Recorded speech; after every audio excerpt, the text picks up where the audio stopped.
Hello, ladies and gentlemen. Welcome back to another episode here on African Confessions. The following story that you're going to be listening to, it comes from a translation of a message that one of our admin received, and the translation, it reads like this. Hello, how are you? Can you please post my own story as anonymous? You can call me Karabo, and I am a woman who is aged 43 years old. I was born and I was raised here in Pretoria. Please hear me out, especially if you are like me. Even up until this very day, it is very difficult for me not to buy something that is second-hand. Like, I do have a problem. I love buying second-hand things, and I think that I inherited this character from my dad. He used to hoard a lot of second-hand things, some things that he never even wanted. He would take me to pawn shops, and then he would buy some items that were quite old. So I am like that. Even my husband, my late husband, he used to complain a lot because whenever I would go out, maybe to town, I would return back indeed with the groceries, but then I would have a cardboard box that will be full of second-hand stuff, some of it that we will end up throwing away anyway. So after my husband he had passed away, I started doing a lot of online shopping. When he was still alive, he never wanted me to do online shopping. He was like, you're going to get scammed. Your card details are not supposed to be on your phone. You should never use your card online. And at that time, because of the sadness and depression of losing the man that I loved, that was when I started buying things online.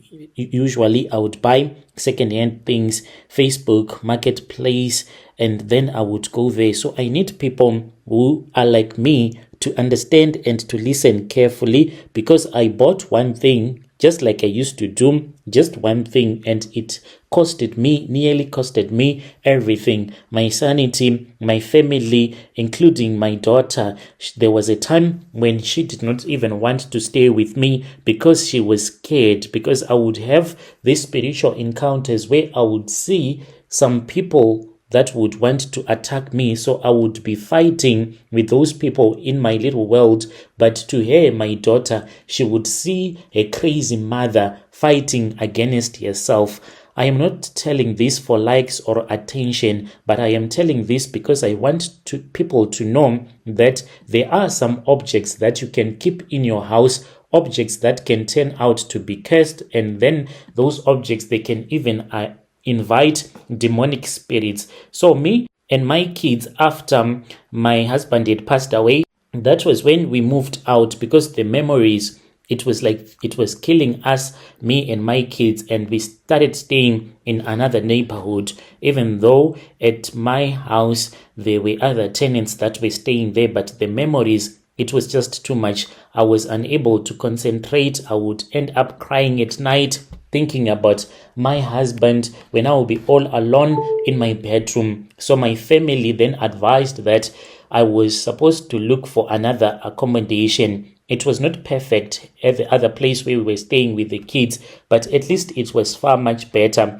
Finally, then when my daughter went to stay with my mother, that was when a cousin came to me, and I did not have much furniture. I just wanted a simple life. And she was like, hey, you are killing your kids, even though you are still mourning after your husband, but you need to return back to normal. Your kids won't be okay mentally if you keep on living like this, because whenever I would want to buy some furniture, I would be thinking about my husband, and I would say, this type of a fridge, this type of a TV, it reminds me of my husband. So I did not want to buy anything, even the beds. I did not even want to buy anything, because even the property that we once had, we just piled everything into the garage. So I started searching, looking on Facebook Marketplace for affordable second-hand pieces. That's when I saw there was this other beautiful mirror. I liked it for it had a gold frame and it was classy. It was somewhere around $450. I checked it at other shops that sell home stuff, and I saw that it was quite expensive, and it was a bargain when I saw it on Facebook. And then I spoke with the woman. She was a white woman who told me that she was moving overseas because her husband had passed away. So we started chatting, and when I told her that my own husband had passed away as well, and she said, well, I am going to feel so much happy knowing that I am going to be assisting you so that you can give yourself therapy by starting your life all over again. Well, as for me, I'll be moving out of South Africa because I just want to rethink about my life and to move on. So she had sold everything that she and her husband used to own, and it was even worse because they did not have kids. So she did not want to stay in South Africa anymore.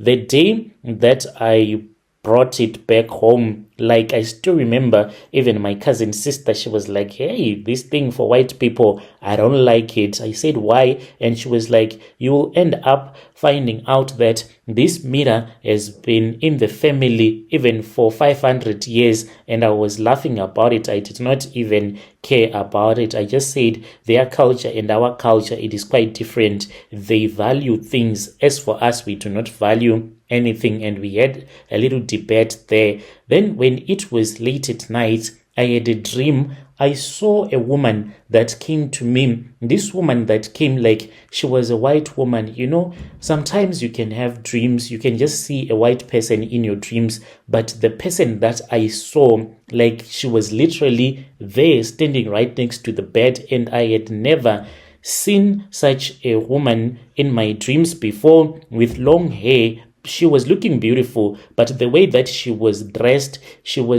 in this type of clothes that even a poor person would refuse to wear. Yet she was so beautiful. 2 weeks later, I started to have like bad dreams, but this was after I had another dream. I was being chased by another white woman, and she was angry at me as if I was owing her something, which I could not understand. What exactly was I owing her? Yet she was chasing me through the bushes. And when I would wake up, I would see that I would have some small scratches, especially on my right hand. And it used to get caught in the bushes when I was dreaming. And then that was when the bad luck started to happen, like in real life. It used to happen in my dreams.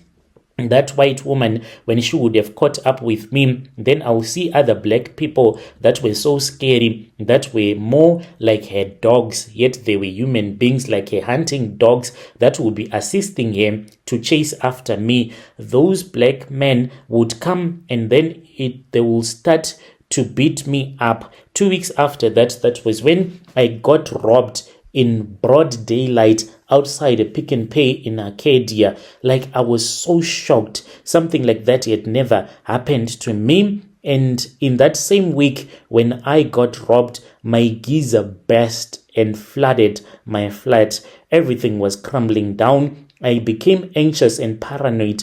Even the kids, I used to feel so sorry for them, because there were days when they would wake up like late at night. Mommy would be screaming and praying out of fear, because I would feel that there is some spirits that are there with us in the house. Like, I would get so scared, and I would be seated in a corner, not even wanting to go out of the bedroom with my kids, and I'll be telling them that in the passage there is a demon there that is waiting to attack me. And my daughter will be like, Mom, stop it. Why don't you just stop it? You need to go to the hospital. Yes, they took me to the hospital, but I acted out as if I was just depressed. I was given some medication, but it even made me to become worse. And then that was when I was taken by this other brother of mine. I was taken to Mamelodi. That woman who was a Sangoma was the one who told me that there were some demons in my house, but she was unable to see that the mirror was the one that was inviting the spirits of the demons. I kept on being afraid and being tormented day and night. So there was this other lady who was from Ghana. This lady, she used to do my hair. I went to her salon one day. Then all of a sudden I just said, you know what, maybe this woman can assist me there in Ghana or Nigeria. I can find a prophet or a traditional healer that is very strong that can help me. Like when you are desperate, especially when you are receiving spiritual attacks, it's like you will want anyone to assist you, and you will tell everyone about your problems that you are facing. That is what I did at that time.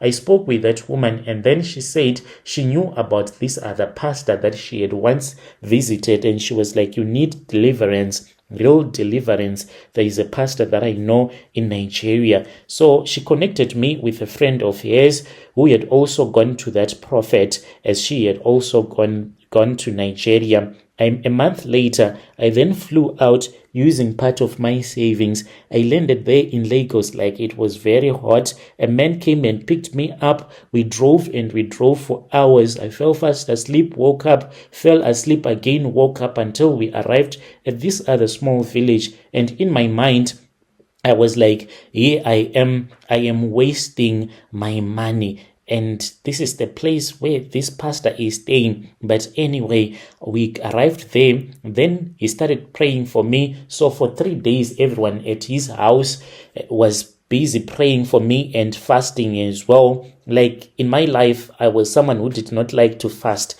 but because of the situations that I was facing, I started fasting for 3 days, and I started vomiting black stuff and screaming without knowing why. Whenever he would touch me on the chest, I would feel like fire will be in my chest. By the 4th day, it was okay. And then that was when I was told that the mirror that I had bought, it was used by a witch. When we look at the white people, we do not think that they also go through those same spiritual problems and witchcraft. We think that maybe they are much better, but they also do witchcraft. I was told that it was used a very long time ago by another woman who was heavily involved in witchcraft. She used to summon demons through that mirror, and I was told to destroy that mirror or to return with it to Nigeria because that pastor wanted to destroy it personally. It took me some time to raise enough money.